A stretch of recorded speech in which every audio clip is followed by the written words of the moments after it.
Hi there, I'm Eddie and welcome to Wrestling with Comics. This is our first wrestling prediction show. Actually, technically, we're still a new YouTube channel.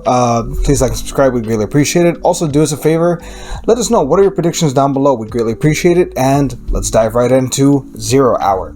This one we got one Mr. Atlantis Jr. versus Brian Cage for the ROH World TV title, which, Tony, I think we have too many titles, I'm not gonna lie to you, man. But anyway, that said, who do you got? Personally, I'm going to say Brian Cage. I'll give the reasoning in just a moment, but I do think Brian Cage should walk away in 0 Hour with the title. Up next, we got one Mark Briscoe versus Y2J Chris Jericho and the Learning Tree for the ROH World Championship. Now, I'm going to be honest with you on this one. I think Jericho's winning, but here's why. I'm not saying he should win, I'm saying here's why. As I understand it, there have been some rumors of ROH Ring of Honor having a TV show potentially on True TV. Now, it's possible Tony is trying to pull a AEW Dynamite. When Dynamite was first signed, partially it was off the back of the recognizable name that is Chris Jericho. He's mainstream. So that said, in theory, if you want Ring of Honor signed, it's not going to be as big of a TV deal as Dynamite, not even close. But to at least have ROH signed to some sort of TV deal, I could see Tony putting the title on Jericho so they could get a 1 hour time slot on True TV and then build from there. Which, if you do, Tony, I'm just saying, maybe buy the Hammerstein Ballroom and run the shows out of there. Get your own Full Sail University. I'm just, spitballing here. We then have Darby Allin versus Brody King. Now, conventional wisdom dictates that Darby Allin should win here. He should get back his win. It was an open challenge. Darby should win this one. Plus, it's also technically his home state. So, here's the thing. I kind of want Darby to lose. And here's why. One, I want to build up Brody King as this massive mid-card monster. Maybe even someone to go for the world title. I think there's more storyline mileage out of this if Darby loses. Not to mention, Darby goes on a losing streak. Maybe loses his way. Maybe he finds his way to the BCC. It's an interesting story. A more interesting story than if Darby wins, but we'll just have to see and find out.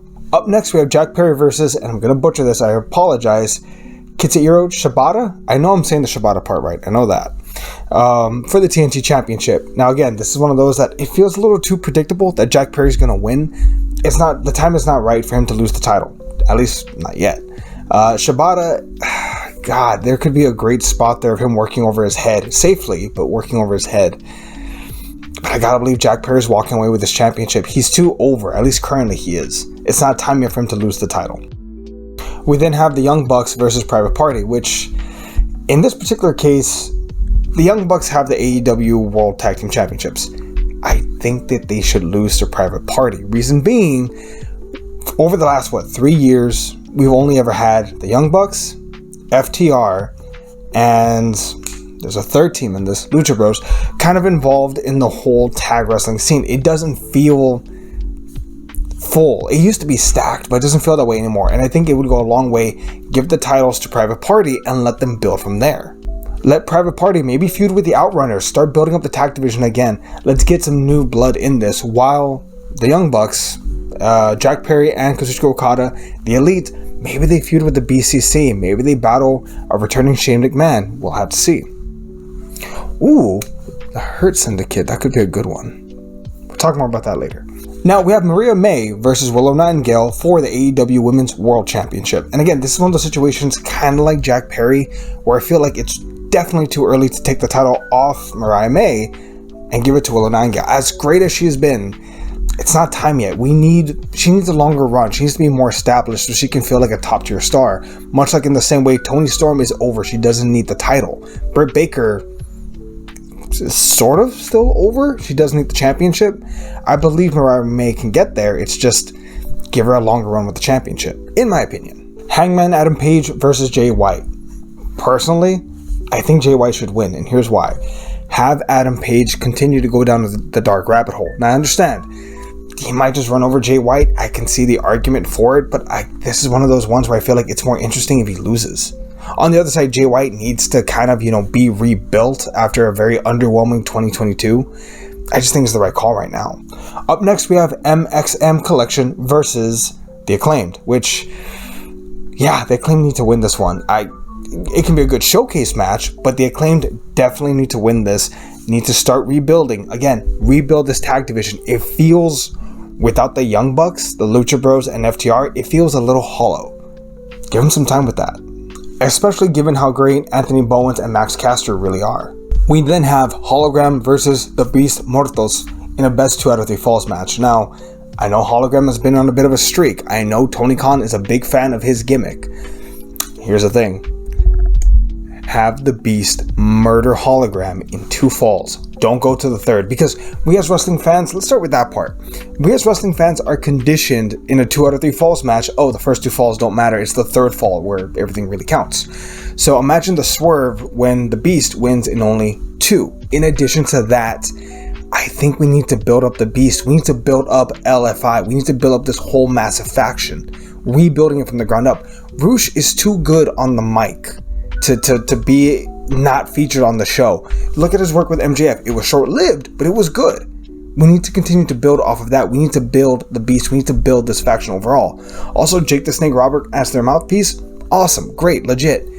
But keep going. And we start that by, unfortunately, killing Hologram in this 2 out of 3 falls match. Make it 2 falls. Make him absolutely destroy and decimate him, and keep the attack up even after the match is over. Give them their heat and heat them up well. You have a great faction. Maybe someone to go to war with, again, the Hurt Syndicate. Maybe the Elite. Maybe other teams. I don't know. We'll have to find out later. It's also kind of a good idea to heat them up now in case you ever want to do a show in Mexico.